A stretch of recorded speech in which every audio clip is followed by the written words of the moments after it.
Ya, ada beberapa indikasi dalam pemasangan ring jantung, antara lain jika seseorang itu mengalami serangan jantung. Yang kedua, ataupun ditemukan penyempitan ataupun stenosis atau plak di pembuluh darah koroner yang dianggap bermakna, sehingga harus dilakukan pemasangan ring jantung. Prosedur pemasangan ring jantung dapat melalui pembuluh darah yang ditusuk melalui pembuluh darah di tangan maupun di pembuluh darah di daerah pangkal paha. Lalu nanti kateter akan masuk ke dalam melalui pembuluh darah di tangan ataupun paha menuju ke pembuluh darah koroner yang berada di jantung. Setelah itu akan dilakukan penyemprotan kontras, akan dilakukan pemeriksaan angiografi, didapatkan gambaran bagaimana penyempitan ataupun stenosis yang terjadi pada pembuluh darah koroner tersebut.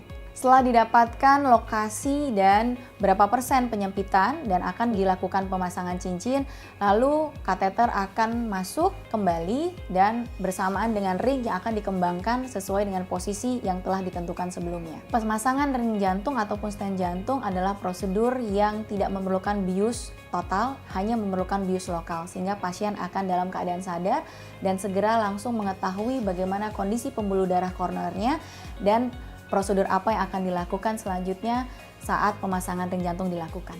Ring atau stent jantung yang dipasang akan bertahan selamanya atau seumur hidup. Tidak akan dilakukan pelepasan ataupun remove dari ring tersebut. Ya, sehingga pasien tidak perlu khawatir karena stent atau ring jantung yang dipasang akan menyatu dengan dinding pembuluh darah. Dan yang paling penting adalah bagaimana menjaga agar ring dan stent jantung yang telah dipasang itu dapat berfungsi dengan baik. Yang pertama adalah seseorang yang setelah dipasang ring atau stent jantung harus memperhatikan pola makannya. Hindari makan makanan yang tinggi kolesterol, tinggi santan maupun berlemak. Lalu yang kedua harus olahraga secara rutin. Lalu yang ketiga adalah hindari stres dan tidur cukup. Dan yang terakhir adalah tetap kontrol rutin dan minum obat secara teratur.